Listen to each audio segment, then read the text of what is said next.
ఒక చిన్న గ్రామం కనిపిస్తుంది. అక్కడ రాము అనే చెక్కలవాడు ఉండేవాడు. అతను చాలా నిజాయితీ గల మనిషి. ప్రతిరోజూ అడవికి వెళ్లి చెక్కలు కోసి అమ్మి తన కుటుంబాన్ని పోషించేవాడు. రాము అడవికి వెళ్లి చెట్లు కోస్తూ పని చేస్తుంటాడు. అతను కష్టపడి చెక్కలు కోస్తూ జీవనం సాగిస్తుంటాడు. ఒక రోజు రాము నది దగ్గర చెక్కలు కోస్తూ ఉండగా, పొరపాటున అతని ఇనుప గొడ్డలి నదిలో పడిపోతుంది. రాము చాలా బాధపడతాడు. రాము నది దగ్గర కూర్చుని, ఇది లేకపోతే నేను ఎలా పని చేస్తాను? అని బాధపడుతూ ఆలోచిస్తుంటాడు. అప్పుడే నదిలో నుంచి ఒక దేవత బయటకు వస్తుంది. ఆమె రామును చూసి, రాము, ఎందుకు బాధపడుతున్నావు?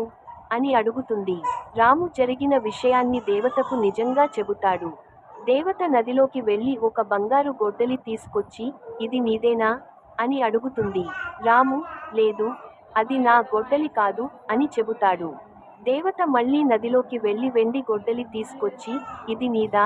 అని అడుగుతుంది. రాము మళ్ళీ, లేదు, అని చెబుతాడు. చివరగా దేవత ఇనుప గొడ్డలి తీసుకొస్తుంది.